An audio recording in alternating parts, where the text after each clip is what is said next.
प्रणाम मित्रों, मैं हूं विकास सक्सेना। सामाजिक एवं राजनीतिक घटनाओं के विश्लेषण के यूट्यूब चैनल चैतन्य में आपका स्वागत है।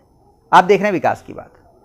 1 जून को 7वें चरण का आखिरी मतदान पूरा होने के बाद जब से एग्जिट पोल आए हैं और उनमें एक बार फिर भारतीय जनता पार्टी के नेतृत्व वाले राष्ट्रीय जनतांत्रिक गठबंधन की जबरदस्त जीत दिखाई जा रही है, उसके बाद से विपक्षी दलों के खेमे में हड़कंप मचा हुआ है। उनके नेता तरह तरह के बयान दे रहे हैं। कोई कह रहा है कि ये फर्जी एग्जिट पोल है, कोई एग्जिट पोल को मानने से ही इनकार कर दे रहा है, यानी कि इन्हें सिरे से खारिज कर रहा है। और कांग्रेस के पूर्व अध्यक्ष राहुल गांधी जी ने तो इन्हें मोदी पोल कह दिया है एग्जिट पोल की जगह। सबके अपने अपने राय हैं, अपने अपने मत हैं। कोई भी व्यक्ति इन एग्जिट पोल के नतीजों को खारिज कर सकता है, क्योंकि वास्तविक नतीजे तो कल यानी कि 4 जून को आएंगे। और इस बात से मैं भी सहमत हूं। हालांकि जो एग्जिट पोल के नतीजे आए हैं, मैंने अपने लेखों में और अपने कार्यक्रमों में और बातचीत में जो भी बताई थी बातें, उससे लगभग मैच कर रहे हैं। इसके बावजूद मैं भी यही कह रहा हूं कि हमें 4 जून तक का इंतजार करना चाहिए, जब वास्तविक नतीजे ईवीएम से बाहर निकल करके आएंगे। लेकिन जिस तरह से विपक्षी दल इस एग्जिट पोल के नतीजों को खारिज कर रहे हैं, उनका एक आधार है, एक तर्क है। उनका कहना है कि पिछली बारों में, यानी पिछले चुनावों में, सन 2009 में हो गया, सन 2014 में हो गया या 2019 में हो गया, जो भी एग्जिट पोल बताए गए थे, जो भी एग्जिट पोल के नतीजे आए थे, वो वास्तविक नतीजों से मैच नहीं कर रहे थे, उनके अनुरूप नहीं थे। तो क्या थे पिछले एग्जिट पोलों के नतीजे और वास्तविक नतीजे क्या आए, इसमें क्या चूक हो रही है समझने में विपक्षी दलों से, आज के इस अंक में हम लोग इसी पर चर्चा करेंगे। लेकिन पहले मैं ये बताना चाह रहा हूं कि जो एग्जिट पोल के नतीजे आए हैं, मैं जो बातें कह रहा था अपने लेखों के माध्यम से, अपने कार्यक्रमों के माध्यम से या फिर अन्य बातचीतों में, तो उनसे कैसे मैच कर रहे हैं। जो मैंने 2-3 तथ्य दिए थे, पहले वो 2-3 तथ्य मैं आपके सामने रख दूं। कल नतीजे आएंगे तो देखेंगे कि वो कहां तक सही बैठते हैं। पहला मैं ये बात कह रहा था कि पश्चिम बंगाल में भारतीय जनता पार्टी को बड़ी बढ़त मिलने जा रही है। बहुत सारे राजनीतिक विश्लेषक मेरी इस बात से सहमत नहीं थे, लेकिन जब पश्चिम बंगाल में हिंसा हुई, चुनाव के दौरान हिंसा हुई, और उसका दमदारी से मुचैटा लेते हुए दिखाई दिए भारतीय जनता पार्टी के कार्यकर्ता, तो मुझे इस बात का दृढ़ विश्वास हो गया कि सन 2024 के लोकसभा चुनाव के परिणाम भारतीय जनता पार्टी के पक्ष में होने जा रहे हैं। यानी कि भारतीय जनता पार्टी वहां पे खराब प्रदर्शन नहीं करने जा रही, बल्कि 2019 के मुकाबले कुछ बेहतर, कुछ अच्छा प्रदर्शन करेगी 2024 में। आपको याद होगा कि सन 2019 में भारतीय जनता पार्टी ने पश्चिम बंगाल की 42 में से 18 सीटों पर विजय हासिल की थी, और इस बार वो 18 से ज़्यादा सीटों पर विजय हासिल करेगी। ऐसा ही एग्जिट पोल के नतीजे बता रहे हैं, ऐसा ही अनुमान मेरा भी था। बहुत सारे लोग ये कह रहे थे कि कर्नाटक में भारतीय जनता पार्टी का प्रदर्शन पिछली बार के मुकाबले खराब होगा। अब खराब होगा तो कहना बहुत आसान है, क्योंकि अधिकांश सीटें कर्नाटक की भारतीय जनता पार्टी ने जीती थी। लेकिन बहुत खराब होगा, इस बात को मैं मानने को तैयार नहीं था, या खराब होगा इस पे भी मेरा ये कहना था कि जितनी सीटें भारतीय जनता पार्टी की पिछली बार आई थी, एक आध सीट कम या ज़्यादा, इससे बहुत ज़्यादा अंतर नहीं आने वाला। क्योंकि सन 2019 के लोकसभा चुनाव में कांग्रेस और जनता दल सेकुलर ये मिलकर के भारतीय जनता पार्टी के खिलाफ चुनाव लड़े थे, जबकि इस बार यानी 2024 के चुनाव में जनता दल सेकुलर भारतीय जनता पार्टी से मिल चुकी है। ऐसी हालत में जो वहाँ के चुनावी समीकरण हैं वो भाजपा के पक्ष में होते हैं, राष्ट्रीय जनतांत्रिक गठबंधन के पक्ष में होते हैं। इसलिए कर्नाटक में भारतीय जनता पार्टी के नतीजे खराब होंगे, बहुत खराब होंगे, इसकी मुझे कोई उम्मीद नहीं थी। बल्कि मेरा मानना है कि जैसा प्रदर्शन पिछली बार रहा था, लगभग वैसा ही प्रदर्शन इस बार भी कर्नाटक में भारतीय जनता पार्टी और जनता दल सेकुलर इनके गठबंधन का होने जा रहा है। इसके अलावा तमिलनाडु में और केरल में भारतीय जनता पार्टी का मत प्रतिशत बहुत तेजी से बढ़ेगा, ये भी अनुमान मैंने अपने लेखों में जताया था। और आंध्र प्रदेश में चंद्रबाबू नायडू से और पवन कल्याण से जो समझौता हुआ है, जो चुनावी गठबंधन हुआ है भारतीय जनता पार्टी का, इसका लाभ भारतीय जनता पार्टी को मिलेगा। हालांकि जितना लाभ मिलता हुआ एग्जिट पोल में दिखाई दे रहा है, इतने लाभ की मैंने उम्मीद नहीं की थी। मेरी उम्मीद से ज़्यादा लाभ एग्जिट पोलों में दिखाया जा रहा है। लेकिन मेरा ये मानना था कि आंध्र प्रदेश में भारतीय जनता पार्टी बढ़ सकती है, टीडीपी बढ़ सकती है, यानी कि राजग को फायदा मिलेगा, लेकिन क्लीन स्वीप कर देगी वहाँ पर, इसकी उम्मीद मुझे भी नहीं थी, जैसा कि एग्जिट पोल में दिखाया जा रहा है। बाकी तो अब कल मालूम चलेगा कि कल क्या होता है। उड़ीसा में भी भाजपा बढ़त कर रही है। एक और राज्य, एक आखिरी तथ्य और बता दूं जिस पर मैं चर्चा करना चाह रहा था, कि बहुत सारे चुनावी विश्लेषक, राजनीतिक विश्लेषक ये कह रहे थे चुनाव प्रचार के दौरान कि उत्तर प्रदेश में भारतीय जनता पार्टी की सीटें बहुत ज़्यादा कम होने जा रही हैं या पिछली बार से कम होने जा रही हैं, जबकि मैं लगातार अपने कार्यक्रमों में कह रहा हूं कि उत्तर प्रदेश में भारतीय जनता पार्टी का प्रदर्शन 2019 की अपेक्षा बहुत अच्छा होने जा रहा है। जब मैं बहुत अच्छा बोलता हूं तो ये 70 से ऊपर सीटें आने की मेरी अपेक्षा है, उम्मीद है, और ये लग रहा है कि 70 से ऊपर कितनी जाएंगी ये उसकी कोई अंदाज़ा नहीं लगाया जा सकता।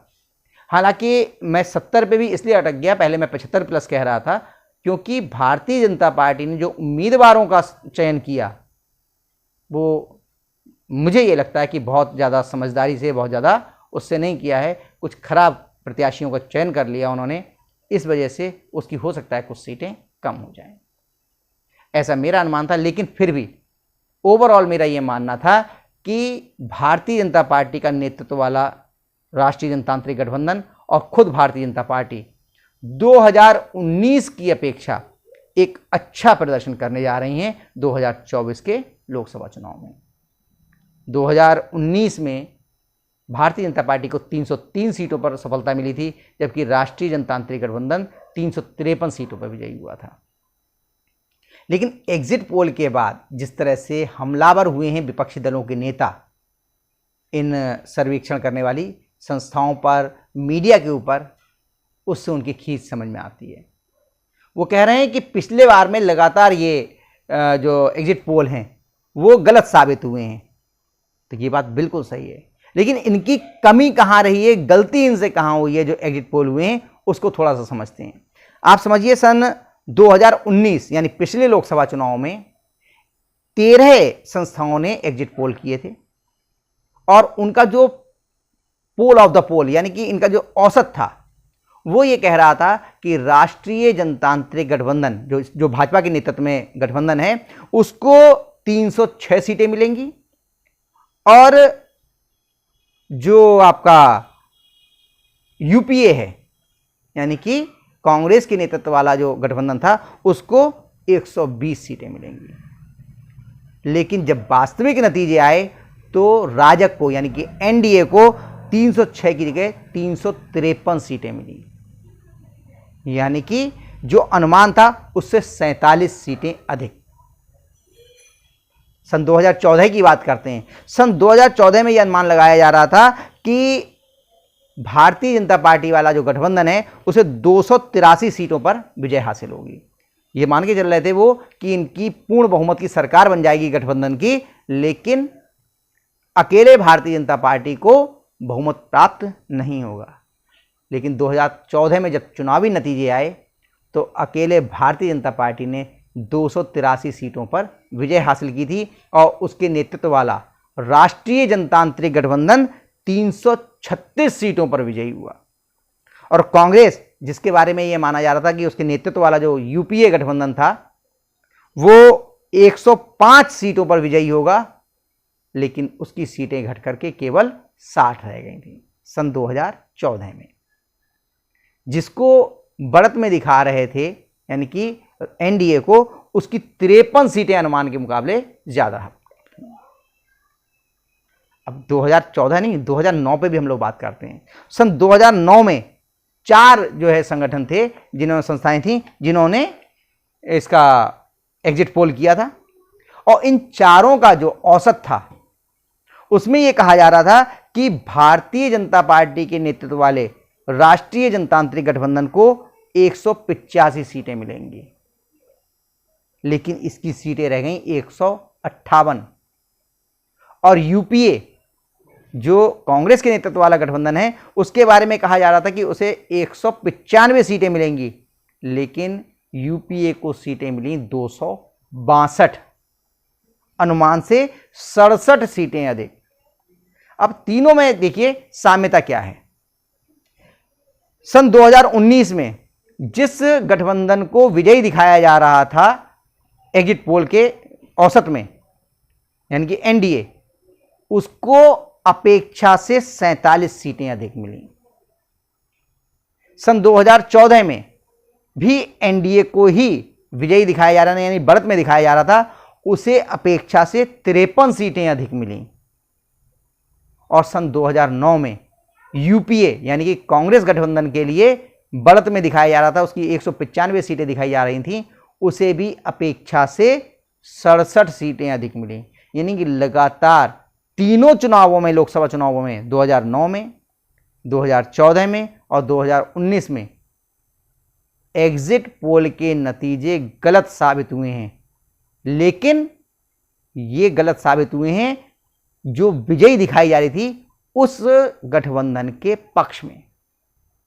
जो विजयी था उसे एग्जिट पोल के अनुमानों के मुकाबले काफी अधिक सीटें प्राप्त हुई। 2024 का जो अभी एग्जिट पोल आया है, वास्तविक नतीजे नहीं आए हैं, उसमें यह कहा जा रहा है, जो पोल ऑफ द पोल है, यानी महापोल जिसको बोल सकते हैं या पोलों का औसत बोल सकते हैं, 13 संस्थाओं ने इसका जो है वो सर्वेक्षण किया है और वो कह रहे हैं कि 365 सीटों पर, जो औसत है उसका, 365 सीटों पर एनडीए यानी राष्ट्रीय जनतांत्रिक गठबंधन विजयी होगा और कांग्रेस के नेतृत्व वाला जो अभी इंडिया गठबंधन बना है, उसे 145 सीटों पर विजय हासिल होगी।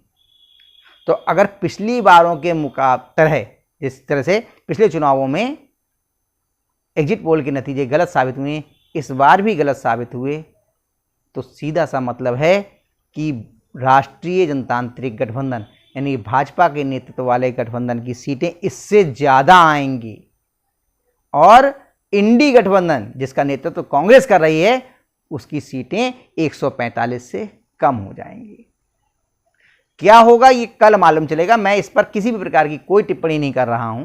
मैंने केवल इसलिए क्योंकि जिस तरह से विपक्षी दलों के नेता हमलावर हैं, वो मीडिया संस्थानों पर दोषारोपण कर रहे हैं, वो उन पर सरकार के पक्ष में अपना ये एग्जिट पोल दिखाने के लिए की बात कर रहे हैं। वो ये कह रहे हैं कि सरकार के दबाव में है मीडिया संस्थान, इसलिए इस तरह की बातें कर रहे हैं। मैं फिर कह रहा हूं, हालांकि जो अपने एग्जिट पोल के नतीजे आए हैं, मेरे अनुमानों के हिसाब से वो मेरे भी अनुमान ऐसे ही हैं, लेकिन फिर भी मैं कह रहा हूँ कि हमें कल तक का इंतज़ार करना चाहिए। कल वास्तविक नतीजे आएंगे। मेरा पहले भी अनुमान ये था, चुनाव की प्रक्रिया शुरू हुई थी, मैं तब से ये बात कह रहा हूँ कि भारतीय जनता पार्टी 303 से अधिक सीटें लेके आएगी और उसके नेतृत्व वाला राष्ट्रीय जनतांत्रिक गठबंधन 353 से अधिक सीटें इस बार लेकर के आएगा। उत्तर प्रदेश में उसकी सीटें 62 से अधिक होने जा रही हैं। कुल मिला के जो एनडीए है उसकी 64 से अधिक होने जा रही हैं। ये है, कल जब चुनाव के नतीजे आ चुके होंगे, इस समय तक स्थिति धीरे धीरे कल स्पष्ट होने लगेगी, तब हम लोग आगे की बात करेंगे। आज के अंक में बस इतना ही। अगले अंक में हम लोग फिर मिलेंगे किसी नए मुद्दे के साथ। तब तक के लिए अनुमति दीजिए। आपसे अनुरोध है कि अगर आप इस चैनल पर नए हैं तो इसे लाइक कीजिए, शेयर कीजिए, और हाँ, अगर इस चैनल पर नए हैं तो आपसे ये भी अनुरोध है कि इस चैनल को सब्सक्राइब करने के बाद नोटिफिकेशन का बेल आइकन जरूर दबाइए। धन्यवाद, प्रणाम।